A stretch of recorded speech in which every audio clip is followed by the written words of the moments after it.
C'est la première fois que je rentre en France. C'est la première fois. En 96, en octobre 96. Et je suis très solaire, ouais, très souriante.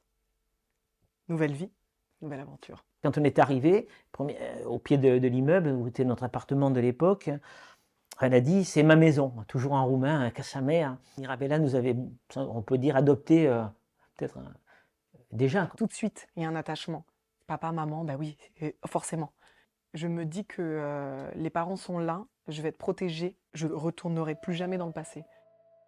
1 an après l'arrivée en France, mes parents ont reçu une lettre d'une éducatrice qui voulait savoir justement comment se passait mon intégration. Et on découvre ces 2 photos. Et mes parents ont un peu peur. Ils décident de ne pas répondre. Mais j'ai ces 2 photos que je garde à vie de moi, bébé. C'est peut-être la première fois que je découvre à l'âge de 6 ans. J'ai un ordinateur, donc je vais avoir 15 ans. La première intention, c'est je vais chercher mon orphelinat. Et j'étais plus vraiment sûre de ce que j'avais vécu quelque part. J'ai des images du passé où des gens viennent me voir. C'est quand même assez violent pour mes parents, je pense, à l'époque, d'avoir une enfant qui se cogne la tête sur les murs pour se souvenir de ce qui se passe. Mes parents connaissaient le directeur de l'école de cirque. Ils m'ont dit, mais pourquoi pas? Va à l'école de cirque et puis on va voir. Et là, j'ai la révélation de me dire, ouais, c'est peut-être ça que j'ai envie de faire dans ma vie. Créer quelque chose et me transformer et dépasser ça. La créativité, elle naît parce qu'il y a évidemment un manque terrible de son identité.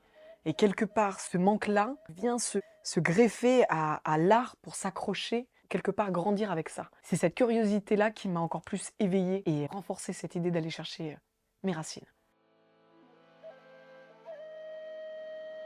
Il y a un homme qui se dirige vers moi. Il arrive, il dit « Bonjour, je m'appelle Thomas Anton, frère de la congrégation assomptionniste. » Et cet homme de foi arrive face à moi et me dit « Tu as été adopté en Roumanie, tu as fait déjà quelques recherches ?» Et je lui dis « Non, non, c'est très compliqué. » Il me dit « Est-ce que tu veux que je fasse des recherches pour toi ?» Il prend le nom, la date de naissance et l'orphelinat. Barlad, Casa de Copii. 1 semaine et demie après, il m'appelle, il me dit « Tes grands-parents sont vivants, ta mère est vivante. Ils t'attendent au village. 2 mois et demi après, je t'accompagne. »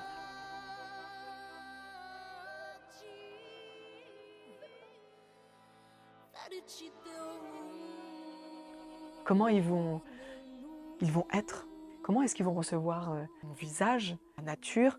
Et comment moi, est-ce que je vais recevoir ça? Voilà. J'avais 1000 questions, un tourbillon d'émotions et de questions pendant 5 heures de voyage. Jusqu'à arriver au village. Thomas Anton me demande « Où est-ce que tu veux? La maison des grands-parents ou la maison de la maman ?» C'est ma mère que je veux voir. Je veux voir son visage. On voudrait savoir où est Felicia, puisqu'elle s'appelle Felicia. Il lui dit « Patientez un petit moment, allez chez la voisine, mais je vais l'emmener. » Donc j'ai le temps de la voir. Je n'ai rien, je n'ai aucun échange à part ce regard, comme ça. Et c'est « Ok, tu me ressembles, ok, c'est bien toi. » Voilà, il y a un truc comme ça qui se passe dans le regard.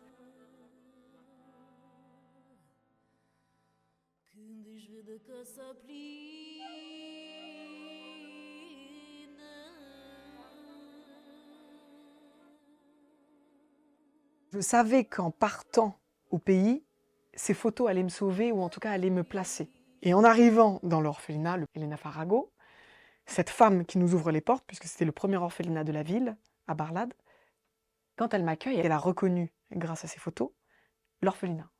Ça, c'est Elena Farago. Elle appelle son fils dans l'orphelinat. Il me dit, tu sais, on peut s'arrêter là, hein, si tu veux, t'es pas obligé de revenir. Je dis, non, non, c'est important, il faut que je voie. La première chose que je découvre, c'est les escaliers. Je me souviens parfaitement de ces petites marches.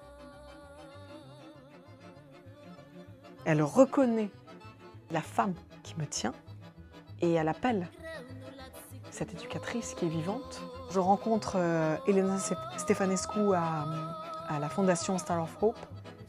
C'est un bouleversement et en même temps un apaisement intérieur. Au-delà des femmes qui m'ont violentée dans le passé, il y a eu quand même des visages et un corps qui m'a dorloté. Pour moi, c'est la femme qui m'a sauvée.